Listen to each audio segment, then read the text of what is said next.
ओम तत्सत।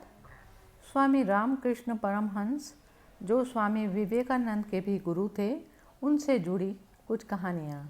एक बार एक आदमी रामकृष्ण परमहंस के पास पहुँचा।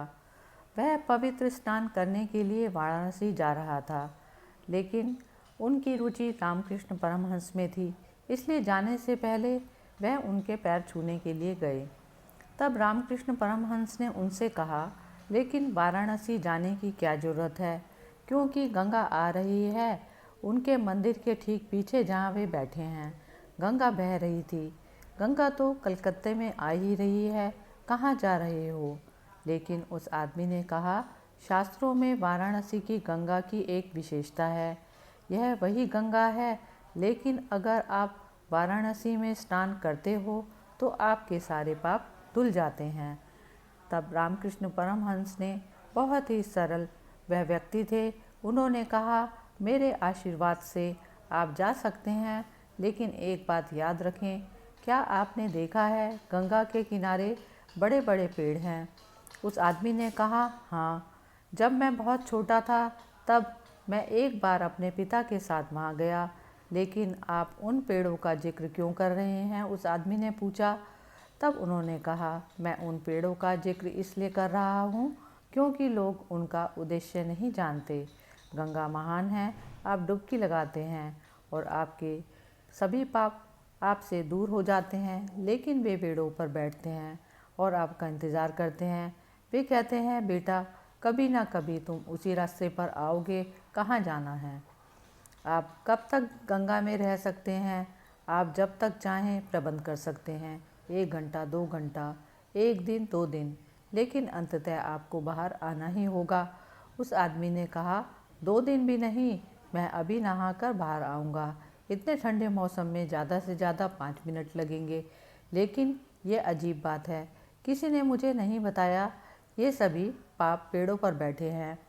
तब रामकृष्ण परमहंस ने बोला कि और जिस क्षण आप अपने कपड़े पहनते हैं, आप कपड़े पहन रहे हैं और पाप वापस आप पर आ रहे हैं, व्यवस्थित हो रहे हैं।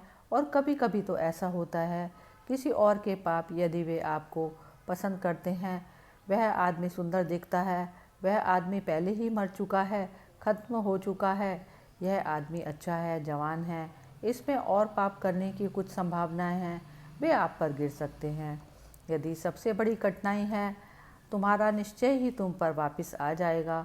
और दूसरों का, वे सभी पेड़ पापों से भरे हुए हैं, इसीलिए किसी तरह अपने आप को बचाने का प्रयास करें। उन्होंने कहा, मैं खुद को कैसे बचा सकता हूँ?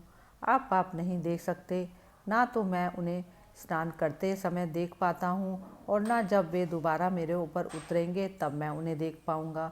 तब रामकृष्ण परमहंस ने कहा, यह आप पर निर्भर है, इसलिए मैं वहाँ नहीं जाता, क्योंकि यह बिल्कुल बेकार है। वे पेड़ सिर्फ बेकार नहीं खड़े, सदियों से वे अपना काम कर रहे हैं। उस आदमी ने कहा, आपने मेरे अंदर ऐसा संदेह पैदा कर दिया है, मैं घर जाकर दोबारा सोचूंगा कि जाऊं या नहीं। अगर ऐसा होने वाला है तो यह अनावश्यक बर्बादी है, और आपने मुझे डरा भी दिया है। दूसरों के पाप जो मैंने किए ही नहीं। पुजारी तुम्हें जो है छोटा रास्ता दिखाता है, क्योंकि तुम आलसी हो। आप वास्तव में अपनी आंतरिक खोज के लिए कुछ भी नहीं करना चाहते।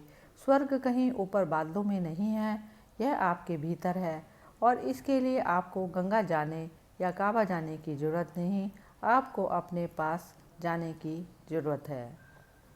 स्वामी रामकृष्ण परमहंस की संबोधि पर एक कहानी। श्री रामकृष्ण परमहंस के जीवन का एक प्रसंग है। वे जीवन भर माँ काली की पूजा करते रहे, लेकिन अंत में उन्हें महसूस होने लगा, यह द्वंद्व है, एकता का अनुभव अभी नहीं हुआ। यह सुंदर है, रमणीय है, लेकिन दो फिर भी दिखाई देते रहते हैं। किसी को स्त्री से प्रेम है, किसी को धन से, किसी को राजनीति से। वह माँ काली से प्रेम करते थे, लेकिन प्रेम अभी भी 2 भागों में बटा था। अभी भी परम अद्वैत घटित नहीं हुआ था और वह पीड़ा में था।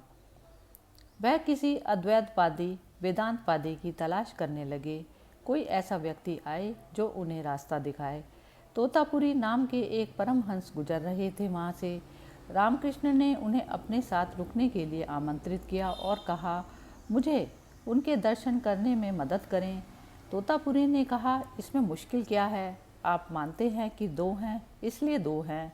विश्वास छोड़ो, रामकृष्ण ने उत्तर दिया, लेकिन इस विश्वास को छोड़ना बहुत कठिन है। मैंने अपना पूरा जीवन इसके साथ गुजारा है। जब मैं अपनी आंखें बंद करता हूँ तो काली की छवि वहाँ खड़ी होती है और मैं उसमें डूब जाता हूँ। मैं भूल जाता हूँ कि मुझे एक बनना है। जैसे ही मैं अपनी आंखें बंद करता हूँ, वहाँ दो खड़े होते हैं। जब मैं ध्यान करने की कोशिश करता हूँ तो वह दोहरा हो जाता है। इससे मेरी मदद करो।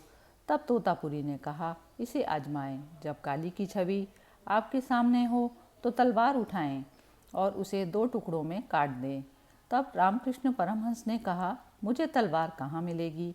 तोतापुरी ने कहा, वह यही है जो अष्टावक्र के सूत्र में भी बताया गया है। तोतापुरी ने कहा, आप यह काली की प्रतिमा कहाँ से लेके आए? उसी जगह से तलवार ले आओ। वह भी काल्पनिक है, वह भी आपकी कल्पना का एक अलंकार है। इसे अपने पूरे जीवन भर पोषित करने के माध्यम से, इसे अपने पूरे जीवन के लिए लगातार प्रक्षेपित करने के माध्यम से यह आपके ऊपर, आपके मन पर बैठ गया है। यह सिर्फ कल्पना है। हर कोई अपनी आंखें बंद करने पर काली को नहीं देख पाता। वर्षों के प्रयास के बाद एक बार एक ईसाई अपनी आंखें बंद करता है और मसीहा उसके पास आते हैं। कृष्ण का भक्त अपनी आंखें बंद करता है और कृष्ण उसके पास आते हैं। बुद्ध का एक प्रेमी अपनी आंखें बंद करता है और बुद्ध उसके पास आते हैं। महावीर का कोई प्रेमी अपनी आंखें बंद करता है और महावीर उसके पास आते हैं। ईसा किसी जैन के पास नहीं आते, महावीर किसी ईसाई के पास नहीं आते। केवल वही छवि आएगी जो आप प्रोजेक्ट करते हैं। रामकृष्ण का प्रयास काली के साथ था और छवि लगभग ठोस हो गई। निरंतर दोहराव से, निरंतर स्मरण से यह इतना वास्तविक हो जाता है कि ऐसे लगने लगता है कि काली उसके पास खड़ी है। वहाँ कोई खड़ा नहीं था, चेतना अकेली थी। यहाँ कोई दूसरा नहीं, कोई दूसरा नहीं। बस अपनी आंखें बंद करो, तोतापुरी ने कहा। तलवार उठाओ और वार करो। रामकृष्ण परमहंस ने आंखें बंद कर ली, लेकिन आंख बंद करते ही उसकी हिम्मत गायब हो गई। काली पर वार करने के लिए अपनी तलवार उठाई। भक्त को अपनी तलवार उठानी पड़ती है और भगवान पर वार करना पड़ता है। यह बहुत कठिन था। संसार का त्याग करना बहुत आसान है। संसार में पकड़ने योग्य कुछ था भी नहीं। लेकिन जब आपके मन में गहरे में एक छवि स्थापित हो जाती है, तब आपके मन में काव्य रच लिया गया होता है। जब मन का स्वप्न प्रकट हो गया, तब उसे त्यागना बहुत मुश्किल है। संसार एक दुस्वप्न के समान है। भक्ति का स्वप्न, अनुभूति का स्वप्न कोई दुस्वप्न नहीं, बड़ा मधुर स्वप्न है। इसे कैसे छोड़ें, इसे कैसे तोड़ें? उसकी आंखों से आंसू बहने लगे और वह आनंदित हो गए।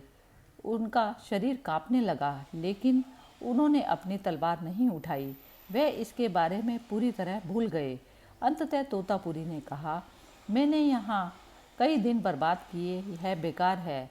या तो तुम ऐसा करो या मैं जा रहा हूँ। मेरा समय बर्बाद मत करो। अब यह बकवास बहुत हो गई।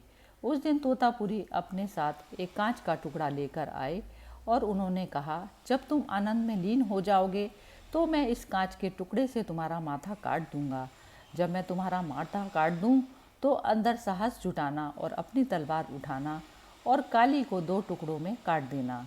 यह आखिरी मौका है, मैं अब और नहीं रुकूंगा।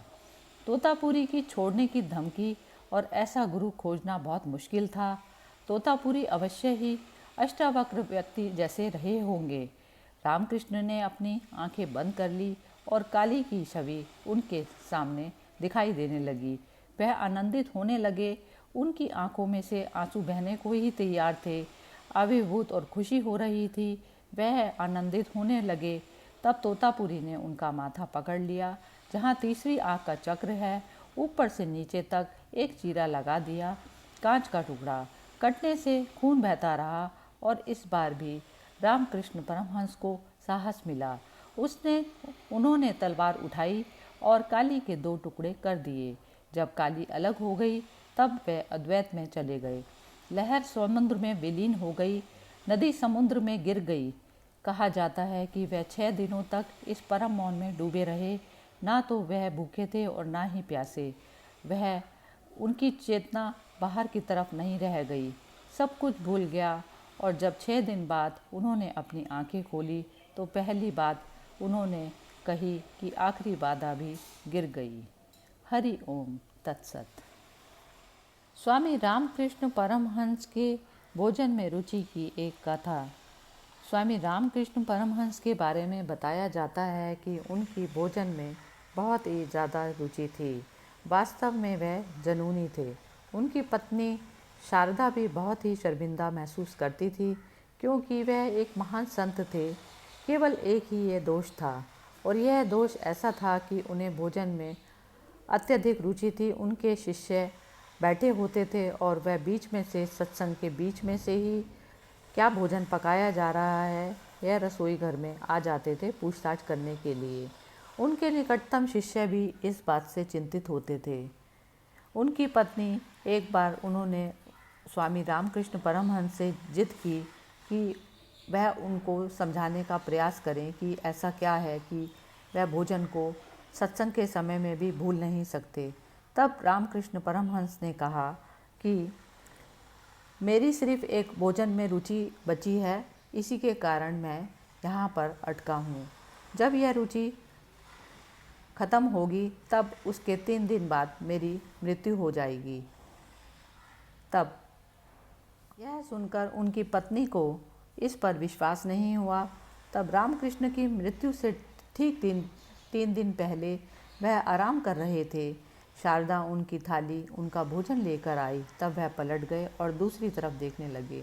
अचानक उनकी पत्नी को याद आया और थाली हाथ से गिर गई। तब रामकृष्ण परमहंस ने कहा कि तुम अब रो मत, मेरा कार्य पूरा हो गया है। रामकृष्ण परमहंस करुणा में जकड़े हुए थे। एक ही जंजीर थी, सिर्फ बंधन बनाने की कोशिश कर रहे थे और वह थी भोजन में रुचि। अब भोजन का में रुचि का कारावास चला गया, जेल गायब हो गई। करुणावश वह इस तट पर थोड़ी देर और रुकने के लिए और उन लोगों की मदद करने की कोशिश कर रहे थे जो उनके आसपास इकट्ठे थे। लेकिन स्वामी परमहंस को समझना बहुत कठिन है।